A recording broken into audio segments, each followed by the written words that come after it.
तो आज हम लोग पढ़ेंगे डी और एल फॉर्म। डी और एल फॉर्म कैसे कैलकुलेट करते हैं उसको देखिए समझेंगे। सर्वप्रथम पहले हमें कायरल कार्बन ढूंढना होता है। Chiral chiral chiral carbon carbon उसके बाद हमको क्या करना है, उस कायरल कार्बन पे जो 4 डिफरेंट ग्रुप हैं उनको नंबरिंग देना है। तो हम क्या करेंगे, उन चारों कार्बन को या चारों ग्रुप को, ग्रुप और एलिमेंट एटम को क्या कर देंगे, नंबरिंग देंगे, नंबरिंग करेंगे।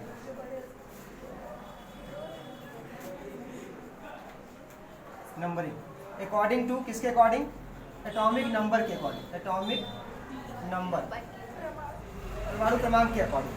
फिर उसके बाद हम लोग उसे 1 से 2 और 2 से 3 पर रोटेट कराएंगे। यदि क्लॉकवाइज घूमेगा, क्लॉकवाइज क्लॉकवाइज क्लॉकवाइज तो हम क्या कहेंगे, डी फॉर्म।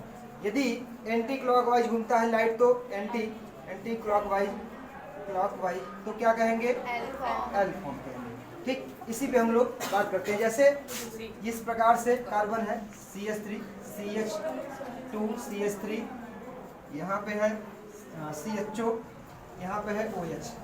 तो इसमें ये कार्बन हमारा कैसा है, कायरल कार्बन। कायरल कार्बन का मतलब होता है कि जिससे 4 डिफरेंट ग्रुप और एटम्स लगे हो, जिससे ऐसा कार्बन जिससे 4 डिफरेंट ग्रुप या एटम्स लगा होता है उसे हम कायरल कार्बन कहते हैं। कायरल कार्बन का मतलब 4 अलग अलग ग्रुप होने चाहिए। ये CH3 है, ये C2H5 है, ये CHO है और ये OH है। 4 डिफरेंट ग्रुप है, इसलिए हम इसे कायरल कार्बन कहेंगे। अब इसमें हमको निकालना है कैसे, तो नंबरिंग देने के लिए बात करेंगे।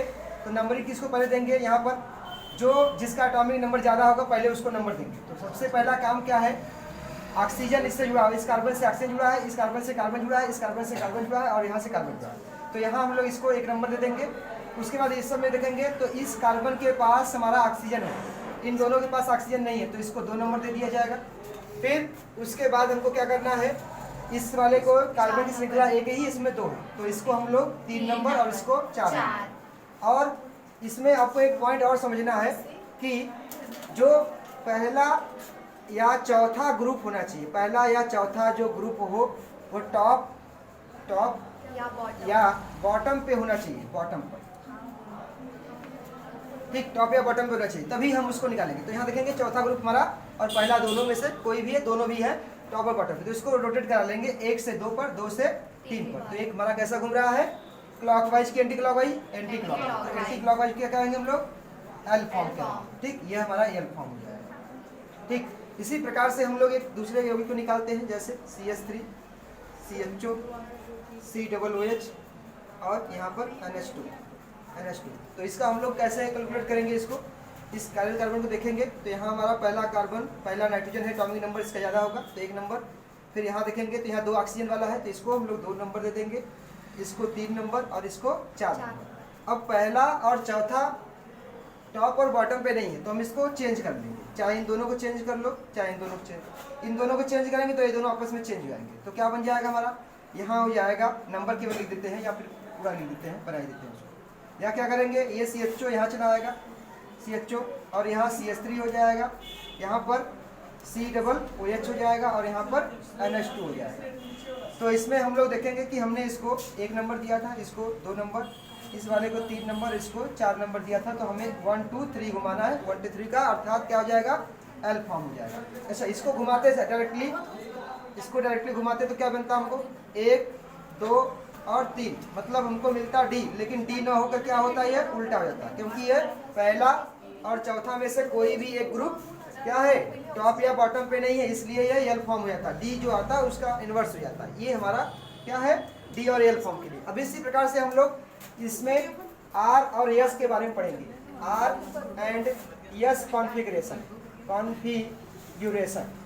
इसमें मतलब अभिविन्यास कहते हैं इसको, अभिविन्यास के बारे में पढ़ेंगे। R और S अभिविन्यास के बारे में क्या होता है इसके बारे में समझेंगे। वहीं सेम हमको कायरल कार्बन निकालना है। कायरल कार्बन को ढूंढना होगा, फिर उसमें हम लोग नंबर दे देंगे एटॉमिक नंबर के अकॉर्डिंग, फिर 1 2 3 पे घुमाएंगे, यदि टॉप या बॉटम पे होगा तो हम जैसा आएगा वैसा लिख देंगे, यदि टॉप और बॉटम पे एक और चौथा ग्रुप नहीं आ रहा तो हम लोग उसको इन्वर्स करके लिख देंगे। ये रहा क्लॉकवाइज घूमेगा, तो इसमें हम लोग तो लिख लिए हो ना, नोट कर लिए हो।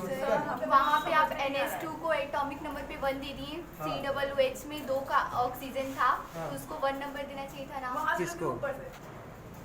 चलिए, तो इस कायरल कार्बन को हमने ढूंढ निकाला है और इस पे हम लोग देखते हैं कि इसमें नंबरिंग कैसे करेंगे। नंबरिंग किसका होगा? पहला इस ऑक्सीजन वाले का एटॉमिक नंबर इसका ज़्यादा है, यहाँ नाइट्रोजन है तो इससे कम होगा तो इसका नंबर 2 हो जाएगा, हाइड्रोजन का सबसे कम है तो 4 हो जाएगा और एक कैसा हो जाएगा? 3 नंबर हो जाएगा।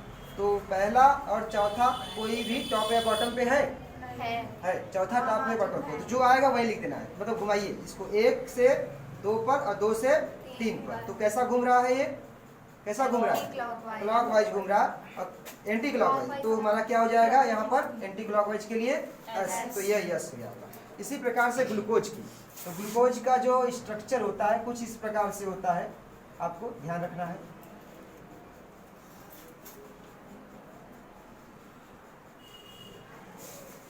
कितने कार्बन हुए? कितने कार्बन हुए? 5 5 6 ये हमारे। अब इस ग्लूकोज अणु में कुल कितने कायरल कार्बन पहले ढूंढना है, कितने कायरल कार्बन है? क्या ये कार्बन कायरल है? है। इसके पास 4 डिफरेंट ग्रुप लगा है, नहीं। तो कैसे कायरल हो जाए? हमको लगा कि बस एक ग्रुप है, तो ये नहीं लेंगे, इसको देखते हैं यहाँ पर। तो इससे एक ग्रुप ये लगा है, दूसरा H लगा है और तीसरा OH, अब पूरा का पूरा ये ग्रुप एक हो जाएगा इसके लिए, ठीक ना। तो ये कायरल हो गया। पहले ढूंढ लेते हैं कौन कायरल है, तो इसके बाद हम बात करेंगे। फिर इसकी बात करते हैं, तो यहाँ हम देखेंगे तो ये भी कायरल है क्योंकि एक ऊपर का ग्रुप पूरा हो जाएगा इसके लिए, एक OH हो जाएगा, एक H हो जाएगा, एक पूरा नीचे हो जाएगा, क्योंकि ऊपर और नीचे में ग्रुप में आपको अंतर दिखेगा, देख लीजिए। H तो अलग है, OH भी अलग है, ये पूरा नीचे का ग्रुप अलग हो जाएगा और यहाँ पे अलग हो जाएगा, ठीक। तो ये 4 ये तो 2 हो गए हमारे पास कायरल कार्बन, तो इसको हम कायरल कार्बन फर्स्ट मानते हैं, इसको सेकंड मानते हैं, इसको थर्ड मान रहे हैं।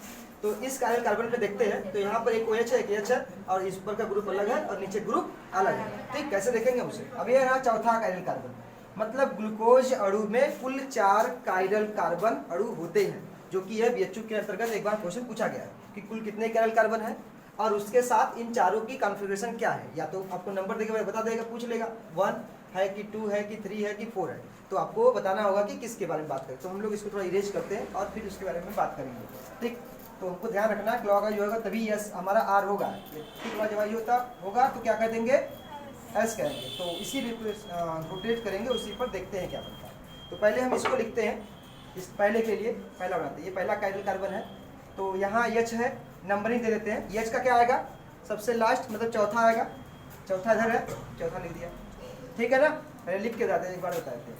जैसे हमने कहा यहाँ H लिखेंगे, यहाँ लिखेंगे CHO लिखेंगे और यहाँ लिखेंगे OH लिखेंगे। अब नीचे वाले लिखने जाएंगे तो पूरा फिर लिखना पड़ेगा, तो इससे बढ़िया कि हम नंबरिंग ही लिखते बढ़िया रहेगा, पूरा लिखने से बढ़िया कि हम नंबर देंगे। तो ऐसे समझते हैं पहले वहाँ से नंबर क्या लिखा जाएगा। इस H के लिए क्या लिख देंगे? 4, जिधर है उधर लिखिए। OH है, बताओ। अब इस कार्बन से OH लगा है तो इसका एटॉमिक नंबर कितना है? 8। इस ऊपर देखा कि कार्बन है, नीचे भी कार्बन है, तो भाई ये ऑक्सीजन का ज़्यादा होगा तो इसको हम लोग पहला नंबर दे देंगे, 1 नंबर, ठीक। अब चलते हैं ऊपर, तो ये कार्बन के पास डबल हमारा क्या ऑक्सीजन है और H है, ध्यान दीजिएगा। इस कार्बन के बाद कार्बन है, यहाँ भी कार्बन के बाद कार्बन है, तो ये दोनों तो कॉमन हो गए। अगले पे चलते हैं, इसके पास एक H है, इसके पास भी एक H है, बराबर हो गया। आगे चलते हैं, इसके पास ऑक्सीजन है, इसके पास भी ऑक्सीजन, लेकिन ध्यान रखिएगा जहाँ C डबल बॉन्ड OH होता है, जहाँ ऑक्सीजन डबल बॉन्ड से जुड़ा होता है, उसे हम 2 ऑक्सीजन के इक्वल मानते हैं। जहाँ पे ऑक्सीजन कार्बन के साथ डबल बॉन्ड से जुड़ा हो वो 2 ऑक्सीजन के बराबर होता है। तो इसके पास हमने मान लिया कितने ऑक्सीजन है? इस कार्बन के पास कितने ऑक्सीजन है? 2, ठीक ना, 2 है, क्योंकि हमने क्या कहा भाई कि इस संरचना को ऐसे लिखा जा सकता है, ठीक। और इस संरचना को ऐसे लिखा जा सकता है, तो जब भी कार्बन और ऑक्सीजन के बीच में डबल बॉन्ड आएगा तो उसे हम 2 ऑक्सीजन के इक्विवेलेंट मानते हैं, 2 ऑक्सीजन के बराबर मानेंगे। तो इसके पास 2 ऑक्सीजन मान लिया, इसके पास एक ही ऑक्सीजन, और नीचे आएंगे तो कार्बन मिल जाएगा, तो इससे तो कम हो गया ना। यहाँ पे क्या मिला था? 1 ऑक्सीजन, लेकिन हमें क्या माना यहाँ पर कि ऑक्सीजन के बाद कार्बन के साथ यदि ऑक्सीजन हो तो हम उसे क्या मानते हैं? 2 ऑक्सीजन के बराबर मानते हैं। तो यहाँ पे हमारा क्या हो जाएगा? ये नंबर हमारा तीसरा हो जाएगा, और नीचे वाला क्या हो जाएगा, सॉरी ये हो जाएगा दूसरा हो जाएगा, और नीचे वाला क्या हो जाएगा 3 हो जाएगा। देखो ऊपर वाला क्या हो जाएगा 2 और नीचे वाला क्या हो जाएगा 3। बात समझ रही है क्या है। देखो फिर से बता रहे, इसमें चौथा और पहला तो डिसाइड हो गया, तीसरा और दूसरे में कंफ्यूजन आ रही है।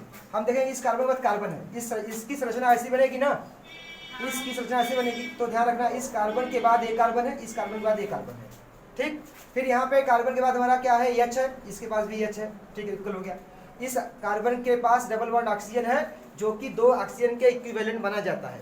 इसी प्रकार इसके पास देखेंगे तो इसके पास डबल बॉन्ड ऑक्सीजन नहीं, सिंगल बॉन्ड है, तो ये एक ऑक्सीजन है और यहाँ पे 2 ऑक्सीजन के बराबर है, तो ये तो हमारा ज़्यादा हो जाएगा, इस वाले से ज़्यादा हो जाएगा। तो हमने एक नंबर दे दिया था तो इसका नंबर 2 हो जाएगा और इसका नंबर 3 हो जाएगा नीचे वाले का, और ये वाला चौथा तो ये चाहिए है, तो यहाँ हमने 2 और 3 रख दिया। अब देखिए पहला और चौथा क्या टॉप या बॉटम पे है, नहीं है, नहीं है, तो इसको पहले हम रोटेट करा लेते हैं। तो क्या मिल जाएगा हमारे को, हमको यहाँ मिल जाएगा 2 नहीं, यहाँ पे इन दोनों को चेंज कर रहे हैं तो ये दोनों आपस में चेंज हो जाएंगे। तो यहाँ मिलेगा 3, यहाँ 4, यहाँ पे हो जाएगा 2 और यहाँ पर 1। अब इसे घुमाते हैं 1 2 3, कैसा घूम रहा है क्लॉकवाइज। क्लॉकवाइज में क्या कहते हैं हम लोग आर, तो ये आर हो गया। मतलब यदि हम पहले कार्बन की बात कर रहे हैं, पहला कार्बन हो तो पहला कार्बन क्या हो जाएगा आर हो जाएगा, ठीक। जो पहला कायरल कार्बन है वह आर फॉर्म शो कर रहा है। चलिए दूसरे कायरल कार्बन की बात कर ले रहे हैं, तो इसको प्लस बनाते हैं, ग्रुप में देखते हैं। इधर H है, क्या है H मतलब चौथा नंबर। यहाँ OH है तो कौन सा नंबर, पहला हो गया, यहाँ पहला हो गया। H पहले देखते हैं, 2 तो समझ में आ गए, पहला और चौथा समझ में आ गया। अब दूसरे और तीसरे के बीच में हम लोग बात कर रहे हैं, देखिए ध्यान से, इस कार्बन की बात कर रहे हैं हम लोग, दूसरे कार्बन की 2 लिख दिया हमने। यहाँ पर कार्बन है, इसके बगल में भी कार्बन है बराबर। इसके बाद चलते हैं इस कार्बन पे H है, ध्यान रखिएगा, हमें भी इस पे बात कर रहे हैं, इस कार्बन पे। तो इस कार्बन पे H है, इस कार्बन पे भी H है, बराबर हो गया। इस कार्बन पे OH है, यहाँ भी OH है, बराबर हो गया। आगे बढ़ेंगे, इसके पास कार्बन है, इसके पास भी कार्बन है। फिर देखेंगे यहाँ पर H है, इसके पास भी H है, इसके पास 2 ऑक्सीजन है, डबल बॉन्ड ऑक्सीजन मतलब 2 ऑक्सीजन है। तो ऊपर वाले को नंबर हम लोग क्या देंगे, नीचे वाले से पहले दे देंगे, तो ऊपर वाला नंबर क्या हो जाएगा 2 और नीचे वाला नंबर 3 हो जाएगा। क्या पहला चौथा टॉप या बॉटम पे है, नहीं। तो इसे रोटेट कर लेते हैं या इसे घुमा लेते हैं, जो आएगा उल्टा लिख दीजिएगा। 1 2 3, कैसा घूम रहा है हमारा, कैसा घूम रहा है क्लॉकवाइज। तो होना चाहिए R, लेकिन R न लिख के हम क्या लिखेंगे S, क्योंकि इसे जब रोटेट करेंगे, इसे चेंज करेंगे आप, तो मिलेगा कैसे, इन दोनों को चेंज कर लेते हैं, इन दोनों को चेंज हो जाएगा। तो यहाँ 3, यहाँ 1, यहाँ पर 2 और यहाँ पे 4, तो 1 2 3। देखो इसमें हमको पता चल रहा है कि ये हमारा एंटी क्लॉकवाइज घूम रहा है, मतलब यस है। तो वही चीज़ आपको बताया जाता है, तो चाहे जैसे लिखिए उसको। तीसरे में देखते हैं, तीसरे वाले केस में तो यहाँ पे हमारा चौथा हो गया, तीसरा कार्बन, 3 कार्बन, चौथा हो गया, ठीक। यहाँ पे हम लोग क्या लिखेंगे, पहला, ऊपर का हमेशा क्या आएगा, ऊपर क्या आएगा हमेशा दूसरा आएगा, क्यों, क्योंकि यह कार्बन ये कार्बन बराबर होगा। इसके पे OH और H लगा है, इस पर भी OH H लगा है, बराबर है। इसके अगले वाले कार्बन चलते हैं, फिर यहाँ पे OH H और OH है, तो इसके पास भी क्या है OH है और H है। लेकिन इसके पास एक हमारा, इसको ऐसे लिखा जा सकता है, H लिख सकते हैं और यहाँ पे भी H लिख सकते हैं। तो इसके पास एक OH है, एक OH है, इसके पास H है, इसके पास H है, इसके पास कार्बन है, इसके पास हाइड्रोजन है, ठीक। तो हम क्या कर लेंगे इस तीसरे वाले केस में कि भाई ये हो जाएगा ऊपर का 2 नंबर और नीचे का 3 नंबर। इसे घुमा लेते हैं, एक पहला और चौथा ध्यान रखिएगा, टॉप या बॉटम पे नहीं, जो आएगा उसका इनवर्स लिखेंगे। तो 1 2 3, ठीक। तो हमको मिल रहा है यस, लेकिन होगा क्या आर, लेकिन कौन सा 3 आर, मतलब तीसरे कार्बन को। यहाँ हमने कौन सा निकाल रहे थे, दूसरा कार्बन के बारे में। दूसरा कार्बन क्या हो जाएगा यस, पहला कार्बन कैसा कायरल कार्बन आर, दूसरा कायरल कार्बन एस, तीसरा कैसा आर। अब चौथे के बारे में हम बात कर रहे हैं, चौथा कार्बन यहाँ पे देखते हैं, चौथा वाला इधर H है तो एक चौथा नंबर, यहाँ पे OH है तो पहला नंबर, इधर ऊपर का क्या मिल जाएगा दूसरा, नीचे क्या हो जाएगा तीसरा। तो हम इससे देखते हैं, पहला चौथा टॉप पे बॉटम पे नहीं है, तो रोटेट करा लेते हैं, तो जो आएगा इन्वर्स कर देते हैं। तो 1 2 3 कैसा है हमारा यस होगा, लेकिन यस ना लिख के हम क्या लिखेंगे आर। तो ये चौथा जो कायरल कार्बन होगा वो किस टाइप का है हमारा आर टाइप का। तो आपको ध्यान रखना है, पहला वाला हमारा 1 आर है, दूसरा वाला 2 एस है, तीसरा वाला कैसा है 3 आर है, तीसरा कायरल कार्बन है जो आर होगा, और चौथा वाला कैसा होगा, चौथा भी आर है।